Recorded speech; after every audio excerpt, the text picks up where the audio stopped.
नमस्कार बच्चों, फिर से स्वागत है आपका सर्वोदय की ऑनलाइन क्लासों में।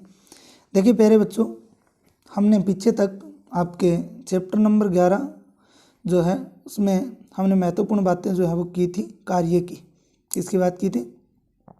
कार्य की महत्वपूर्ण बातें की थी। वर्क जो है वो कंप्लीट कर लिया था और वर्क के अंदर हमने एफ इंटू एस के बारे में भी विस्तार से पढ़ा और जो थीटा का प्रोसेस होता है उसके बारे में भी मैंने बताया आपको। इसकी जो मुख्य दशाएं थी उन दशाओं के बारे में भी हमने 3 मुख्य दशाएं पढ़ी, एक 0 डिग्री, दूसरी में 90 डिग्री और एक तीसरी में 180 डिग्री। ये पीछे तक का कार्य जो है हमने कंप्लीट कर लिया था। आज का हमारा ये टॉपिक जो रहेगा, कल जाते जाते भी मैंने कहा था, ऊर्जा जो है हम लोग पढ़ने वाले हैं, एनर्जी जो है वो पढ़ने वाले हैं। प्यारे बच्चों, वीडियो को अंत तक देखें और अपना गृह कार्य जो है वो कंप्लीट करते रहें। किसी भी प्रकार की समस्या आई तो आप लोग जो है कमेंट बॉक्स में अपना प्रश्न पूछ सकते हो। इसके अलावा आप व्हाट्सएप पर भी अपना प्रश्न जो है वो पूछ सकते हो। प्यारे बच्चों, शुरुआत करते हैं आज के नए टॉपिक की, ऊर्जा की बात करते हैं। तो आपको मैंने कहा था कार्य ही एक प्रकार की ऊर्जा होती है। जिस प्रकार से हमने पीछे वाले टॉपिक में इस बात को पढ़ा था। कहने का मतलब है ऊर्जा हमें कार्य करने के लिए आवश्यकता होती है। कार्य करने के लिए किसकी आवश्यकता होती है? प्यारे बच्चों, ऊर्जा की आवश्यकता होती है।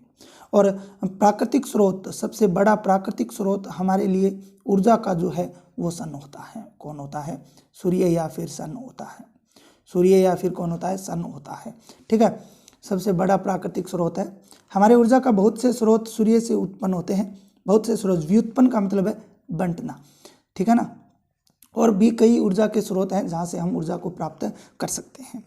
ओके, इसके बाद में बात करें कि परमाणुओं के नाभिक से, जैसे कि एग्जाम्पल के तौर पे अगर बात करें किस प्रकार से सूर्य की ऊर्जा का जो है व्युत्पन्न हो जाता है, तो प्यारे बच्चों परमाणुओं के नाभिक से, पृथ्वी के आंतरिक भागों से, ज्वार भाटा आदि से, जहाँ से भी हम ऊर्जा प्राप्त जो है वो कर सकते हैं। और सूर्य के व्युत्पन्नों से भी हम लोग ऊर्जा प्राप्त जो है वो कर सकते हैं। उसके अलावा अन्य इन कारणों से भी हम लोग जो ऊर्जा है वो प्राप्त कर सकते हैं, या जिसे हमें ऊर्जा प्राप्त होती है। प्यारे बच्चों, इसके बाद में आगे चलते हैं। यदि किसी वस्तु के में कार्य करने की क्षमता हो तो कहा जाता है कि उसमें ऊर्जा है। कार्य करने की क्षमता हो तो उसी को क्या बोला जाता है? ऊर्जा। जो वस्तु कार्य करती है उसमें ऊर्जा की हानि होती है। बिल्कुल, हम लोग खाना खाते हैं, ऊर्जा प्राप्त होती है और कुछ समय काम करने के बाद वो ऊर्जा धीरे धीरे समाप्त होती जाती है। और जिस वस्तु पर कार्य किया जाता है उसमें उसकी वृद्धि होती जाती है। बिल्कुल सही बात है। इसके बिल्कुल सिंपल सी बातें हैं। हमारे दैनिक जीवन में बहुत सी वस्तुएं कार्य करती रहती हैं जिनमें ऊर्जा संचित रहती है। इसी संचित ऊर्जा का उपयोग हम लोग उपयोग कर वस्तुएं कार्य करती हैं। ठीक है, कुछ वस्तुओं के उदाहरण जिनमें कार्य करने की क्षमता होती है, उन कुछ उदाहरणों की बात जो है हम लोग कर लेते हैं। प्यारे बच्चों, वो उदाहरण देखिए आप लोग कौन कौन से होते हैं। तीव्र वेग से गतिशील क्रिकेट की गेंद जो विकेटों से टकराती है, जिससे विकेट दूर जा गिरते हैं, पहला एक उदाहरण हो गया। दूसरा उदाहरण है आपका कि ऊंचाई तक उठाया गया हथौड़ा जो कील को लकड़ी में ठोक देता है। हम लोग हथौड़े को कील से दूर ले जाकर उसके अंदर ठोकते हैं, जिससे जो कील है वो लकड़ी के अंदर बैठ जाती है।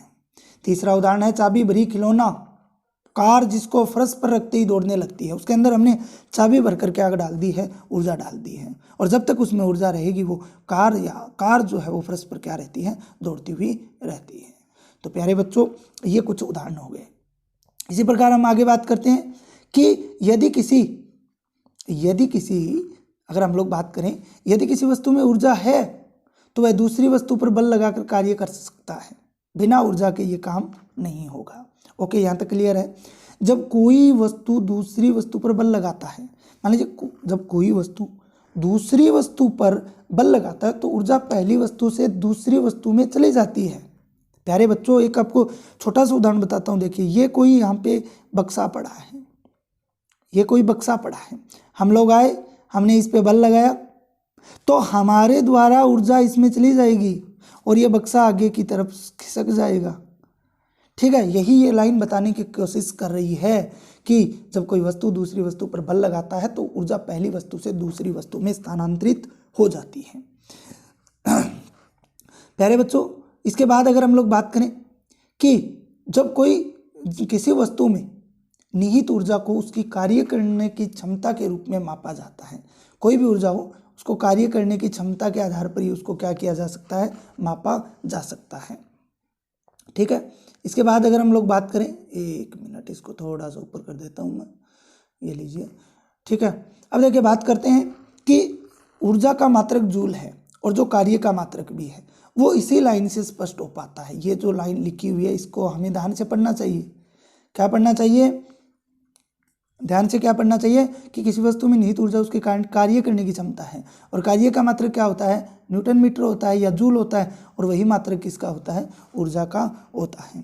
ऊर्जा के बड़े मात्रक के रूप में किलो जूल काम में ले सकते हैं। किसको काम में ले सकते हैं, किलो जूल को। बड़े औद्योगिक स्तर पर अगर बात करें तो इसको किलो जूल के अंदर माप सकते हैं, या इसका मात्रक जो है वो होता है जिसका उपयोग किया जाता है। प्यारे बच्चों, इसके बाद अगर हम लोग बात करें कि इसके बाद जो है हम लोग ऊर्जा के प्रकारों की बात करते हैं। कुछ प्रकार हैं, उन प्रकारों की बात करते हैं। देखिए ऊर्जा में कुछ ज़्यादा नहीं, आपको मात्रक याद रखना है, कुछ कंडीशंस जो है वो आप लोगों को याद रखनी है। ठीक है, इसके अलावा अब हम जो बात करने वाले हैं वो ऊर्जा के प्रकारों की बात जो है वो करेंगे।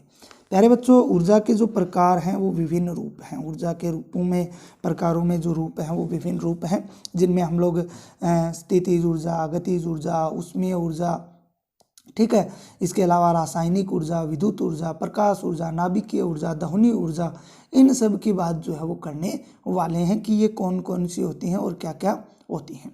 तो प्यारे बच्चों, शुरुआत करते हैं इसकी कि ये क्या क्या होती हैं और कौन कौन सी होती हैं। तो यहाँ से स्टार्ट करते हैं। देखिए पहली है आपकी, पहली कौन सी है, स्थितिज ऊर्जा। स्थितिज ऊर्जा, किसी वस्तु में संचित ऊर्जा को स्थितिज ऊर्जा कहते हैं। कोई वस्तु रुकी हुई है, गति नहीं कर रही है, ठीक है, तो उसे क्या बोलेंगे, स्थितिज ऊर्जा। या किसी वस्तु में संचित ऊर्जा ही क्या कहलाती है, स्थितिज ऊर्जा कहलाती है। दूसरी है गतिज ऊर्जा। गतिज ऊर्जा, गतिमान वस्तु में कार्य करने की जो क्षमता होती है, वस्तु की गति के कारण उत्पन्न ऊर्जा को ही हम लोग क्या कहेंगे, गतिज ऊर्जा। नाम से ही अर्थ स्पष्ट हो रहा है, परिभाषा स्पष्ट हो रही है कि वस्तु के गति करने की क्षमता को ही, या गति करने से उत्पन्न ऊर्जा को ही क्या बोला जाता है, गतिज ऊर्जा। अगला जो है उष्मीय ऊर्जा। उष्मीय ऊर्जा का एक अन्य रूप है। देखिए मुख्य रूप से प्रकार दो ही होते हैं, स्थितिज ऊर्जा और गतिज ऊर्जा। ये अन्य रूपों में बात कर रहे हैं हम लोग। तो उष्मा ऊर्जा का एक अन्य रूप है जिसमें एक रूप से दूसरे रूप में वो परिवर्तित होने की क्षमता होती है, अर्थात वस्तु के कणों के बीच में गतिज ऊर्जा के रूप में परिवर्तित हो जाती है। भाई उष्मा द्वारा उत्पन्न होने वाली ऊर्जा ही क्या कहलाती है, उष्मीय ऊर्जा। रासायनिक ऊर्जा, भाई कुछ रसायनों में ऊर्जा उत्पन्न करने की जो क्षमता होती है, रासायनों में ऊर्जा उत्पन्न करने की जो क्षमता होती है, ठीक है, रासायनिक प्रक्रिया द्वारा उत्पन्न ऊर्जा ही क्या कहलाती है, रासायनिक ऊर्जा कहलाती है। इसके बाद में चलते हैं प्यारे बच्चों आगे। अगली आपकी विद्युत ऊर्जा। तो विद्युत में कार्य करने की अद्भुत क्षमता होती है, और इस विद्युत से उत्पन्न ऊर्जा को ही क्या बोला जाता है, विद्युत ऊर्जा। प्रकाशीय ऊर्जा, भाई प्रकाश प्राप्त करने के लिए जब किया जाता है तो उसे प्रकाश ऊर्जा, ठीक है। नाभिकीय ऊर्जा, भाई नाभिकीय अभिक्रियाओं से उत्पन्न ऊर्जा को क्या बोलेंगे, नाभिकीय ऊर्जा बोलेंगे। ध्वनि ऊर्जा, ठीक है ना, ध्वनि किसी वस्तु के कंपन से उत्पन्न होती है जिसमें कार्य करने की क्षमता होती है, और इसी ध्वनि ऊर्जा के रूप में मापा जाता है, या ध्वनि द्वारा उत्पन्न होने वाली ऊर्जा को ही क्या कहा जाता है, ध्वनि ऊर्जा जो है वो कहा जाता है। प्यारे बच्चों, सीधी सीधी सी परिभाषा थी सबकी, आपको कंप्लीट समझ में आ गई होंगी, आपको याद करनी पड़ेगी। स्थितिज ऊर्जा, गतिज ऊर्जा और उष्मीय ऊर्जा और रासायनिक ऊर्जा, विद्युत ऊर्जा, प्रकाश ऊर्जा, नाभिकीय ऊर्जा और ध्वनि ऊर्जा। मैंने एक एक को आपको विस्तार से बताया है। इसके बाद में एक छोटा सा टॉपिक और है, ऊर्जा संरक्षण का नियम। प्यारे बच्चों, ऊर्जा संरक्षण का नियम परीक्षा की दृष्टि से बहुत ज़्यादा महत्व रखता है। क्या है ऊर्जा संरक्षण का नियम, कि ऊर्जा को न तो बनाया जा सकता, सर्जन के ब्रैकेट में आप लोग लिख लेना, बनाना, न तो बनाया जा सकता और न ही इसका विन्यास किया जा सकता है। इसको केवल हम एक रूप से दूसरे रूप में स्थानांतरित कर सकते हैं, रूपांतरित कर सकते हैं, भेज सकते हैं, लेकिन इसको नष्ट नहीं किया जा सकता। जैसे हम अगर एक बक्से को धक्का दे रहे हैं तो हमारे से ऊर्जा इसमें चली जाएगी, इससे फिर आगे चली जाएगी। यह नहीं है कि यह नष्ट हो गई या कोई नई ऊर्जा यहाँ पे निर्मित हुई है। तो प्यारे बच्चों, इस बात का ध्यान रखना। उदाहरण से समझने का प्रयास करते हैं कि उदाहरण क्या है। कि मान लीजिए कि हम एक m द्रव्यमान की कोई वस्तु को, m द्रव्यमान की कोई वस्तु को, ठीक है, m द्रव्यमान की कोई वस्तु को h मीटर ऊंचाई तक उठाते हैं। नीचे से हमने h मीटर, यहाँ से ये पॉइंट था पहला, यहाँ से हमने m द्रव्यमान की वस्तु को h मीटर ऊंचाई तक उठाते हैं तो वस्तु में स्थितिज ऊर्जा, भाई स्थिति चेंज होगी। यहाँ से वस्तु यहाँ गई तो क्या चेंज होगी, स्थितिज ऊर्जा। अब जब वस्तु को गिराया जाता है, अब इसको हमने नीचे गिरा दिया तो ऊंचाई कम होने के साथ साथ वस्तु की स्थितिज ऊर्जा कम होती जाएगी और गतिज ऊर्जा बढ़ेगी। भाई यहाँ से गिराएंगे तो गति बढ़ेगी, तो इसको हम लोग गतिज ऊर्जा बोल दिया, इधर वाली को स्थितिज ऊर्जा बोल दिया हमने, ठीक है। इसी के साथ अगर हम लोग बात करें आगे, कम होने के साथ साथ वस्तु की स्थितिज ऊर्जा कम होगी, गतिज ऊर्जा बढ़ती जाएगी। जब वस्तु धरती पर पहुंचती है तो वस्तु की स्थितिज ऊर्जा शून्य हो जाती है। भाई वापस उसी स्थान पे आ गई तो स्थितिज ऊर्जा क्या हो गई, शून्य हो गई। परंतु गतिज ऊर्जा सबसे ऊंचाई पर जितनी स्थितिज ऊर्जा थी उसके परिणाम के बराबर ही होती है। अतः हम लोग कह सकते हैं ऊर्जा एक रूप से दूसरे रूप में स्थानांतरित होती है, न तो इसको बनाया जा सकता और न ही इसको मिटाया जा सकता।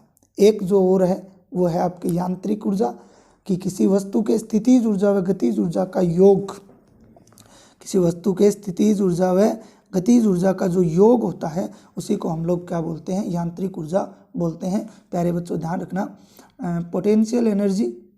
Potential energy and kinetic energy बराबर क्या होगा, आपके जो मैग्नेटिकल एनर्जी है वो आ जाएगा। कहने का मतलब है स्थितिज ऊर्जा प्लस गतिज ऊर्जा बराबर यांत्रिक ऊर्जा, उसी को हम लोग यांत्रिक ऊर्जा बोलेंगे। तो ये आपके ऊर्जा के बारे में विस्तार से था। इसके बाद अगले टॉपिक के अंदर हम लोग शक्ति पढ़ेंगे, पावर जो है, पावर को पढ़ने वाले हैं प्यारे बच्चों।